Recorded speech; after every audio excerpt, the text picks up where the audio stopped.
शामली जनपद में आज सपा के राष्ट्रीय अध्यक्ष अखिलेश यादव व रालोद के राष्ट्रीय अध्यक्ष जयंत चौधरी पहुंचे। वहीं दोनों नेताओं ने पहुंचकर शामली जनपद के रजवाड़ा फार्म हाउस में पत्रकारों के साथ संयुक्त रूप से प्रेस वार्ता की, जहां पर दोनों नेताओं ने बीजेपी पर जमकर कटाक्ष किए। वहीं दोनों नेता प्रेस वार्ता के बाद शामली में अपने कार्यकर्ताओं से रूबरू हुए और उसके बाद विजय रथ पर सवार होकर शामली में डोर टू डोर जनसंपर्क भी किया। शामली में रोड शो के दौरान भारी तादाद में रालोद व सपा के समर्थक मौजूद रहे। शामली से लेकर कांदला व अल्लम तक रोड पर भी भारी तादाद में समर्थक दिखाई दे। सुरक्षा की बात की जाए तो शामली जनपद में चप्पे चप्पे पर पुलिस फोर्स तैनात किया गया था। वही दोनों नेता रोड शो करने के बाद कांदला व अल्लम से होते हुए गाजियाबाद के लिए रवाना हो गए।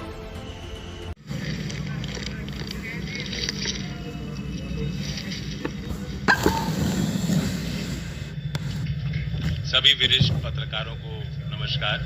कुछ आने में देर हुई है और शामली जिले के समाजवादी पार्टी और राष्ट्रीय लोकदल के गठबंधन के सभी पदाधिकारीगण दिन रात एक कर चुनावी अभियान में जुटे हैं। मैं उनको आभार व्यक्त करता हूं और किसानों की इस भूमि पर माननीय अखिलेश जी का स्वागत करता हूं। आपको याद होगा कि कैराना का एक बाय इलेक्शन था, जहां हमने एक स्लोगन दिया था और एक नया पॉलिटिकल समीकरण बनाया था। उसी सामाजिक और राजनीतिक समीकरण को लेकर उत्तर प्रदेश में एक व्यावहारिक और सकारात्मक परिवर्तन लाने के लिए हमने गठबंधन बनाया है। नारा भी वही है, मुद्दे भी वही हैं। गन्ना जीतेगा, जिन्ना हारेगा। इसका मतलब साफ है, जो लोग हमें बांटने की कोशिश कर रहे हैं, जिन लोगों ने किसानों का सम्मान नहीं किया, नौजवानों को रोजगार नहीं दिला पाए, अब उनका वक्त खत्म है। और जिस तरह से उम्मीद के साथ सभी जाति और वर्ग का समर्थन आज गठबंधन के पक्ष में आता दिख रहा है, खासतौर से जो यूथ वोट है। जब मैं शब्द उम्मीद का इस्तेमाल कर रहा हूं, वो यूथ वोटर जो है वो उम्मीद और विश्वास के साथ आ रहा है। हमने देश का कल बजट देखा, जिसमें किसानों के लिए, रोजगार सृजन के लिए कुछ भी नहीं था। नरेगा जैसी योजना, जिसको खुद आर्थिक सर्वेक्षण जो बजट के एक दिन पहले पेश हुआ था, ये बता रहा था कि उसकी डिमांड बढ़ गई है। कोरोना महामारी में वही एक तरीका था कि शहरों से पलायन कर रहे मजदूर जब वो गांव लौटे, उन्होंने अपना घर का, परिवार का जो भी वो इंतजाम कर सकते थे, उस योजना के माध्यम से उनको एक आर्थिक सहारा मिल रहा था। पिछले वर्ष नरेगा में 1,11,000 करोड़ रुपए खर्च हुए और इस साल के बजट में सिर्फ 73,000 करोड़ का आवंटन सरकार ने किया। 2018-19 यानी 3 वर्ष पहले औसतन 51 मैन डेज मिलते थे, जहां 100 दिन का रोजगार योजना में देने हैं। 51 दिन केंद्र सरकार दे रही थी, जो एक अन्याय है। और वो इस बजट ने और घटा दिया, सिर्फ 44 दिन का काम इस योजना में हम मजदूर को देना चाहते हैं। तो फिर रोजगार के लिए भी आपने देखा, बजट में कोई ऐसी घोषणा नहीं कि नौजवानों को उम्मीद मिल सके। और किसानों के लिए मोर क्रॉप पर ड्रॉप, जो एक नई योजना प्रधानमंत्री ने चालू की थी। पिछले साल का बजट 4,000, इस साल का बजट 2,000 करोड़, आधा कर दिया। तमाम ऐसी योजनाएं, पीएम फसल बीमा योजना, उसका बजट घटा दिया। तो ये संकेत है कि सरकार चाहे केंद्र की हो, चाहे यूपी की हो, और ये एक फ्रेज को यूज करते हैं, टर्मिनोलॉजी को, डबल इंजन सरकार। ये डबल इंजन की मार पड़ रही है किसान पर और नौजवान पर। तो आज कैराना की इस धरती पर हम लोग साथ मिलके आए हैं एक संदेश देने। जिन्ना, औरंगजेब, पाकिस्तान के मुद्दों पे जो लोग चुनाव लड़ रहे हैं, उनको बहुत भारी शिकस्त मिलने वाली है और नौजवान और किसान की जीत होने वाली है। धन्यवाद।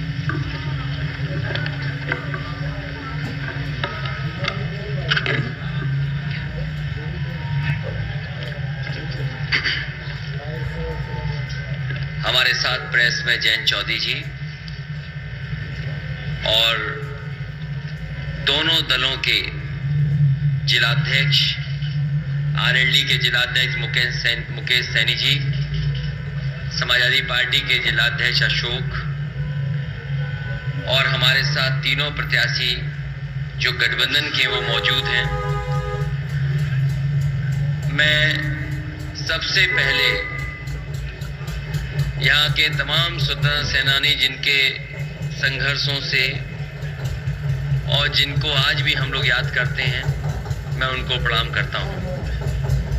जहाँ पहले चरण का चुनाव किसानों का चुनाव होने जा रहा है, ये इलाका वो है जहाँ किसान जागरूक भी है, किसान समझदार भी है और किसानों के लिए जिन्होंने सबसे पहले एक रास्ता दिखाने का काम किया, उनको आर्थिक रूप से मजबूत करने का काम किया, मैं चौधरी चरण सिंह जी को याद करता हूं।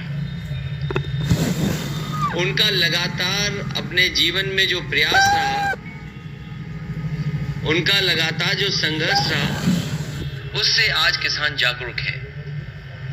जहां चुनाव होने जा रहा है, ये भाईचारा बनाम भारतीय जनता पार्टी चुनाव है। ये चुनाव भाईचारा बनाम भारतीय जनता पार्टी चुनाव इसलिए मैं कहता हूं कि आज उत्तर प्रदेश के किसान, नौजवान, व्यापारी, हर वर्ग के लोग नेगेटिव पॉलिटिक्स को हटाना चाहते हैं। जो नकारात्मक सोच से राजनीति करना चाहते हैं, उन्हें हटाना चाहते हैं। और आपने पूरे उत्तर प्रदेश में देख लिया है, इतना आक्रोश और तिरस्कार किसी भी नेता का नहीं हुआ होगा जितना भारतीय जनता पार्टी के विधायक और उनके लोगों का हो रहा है।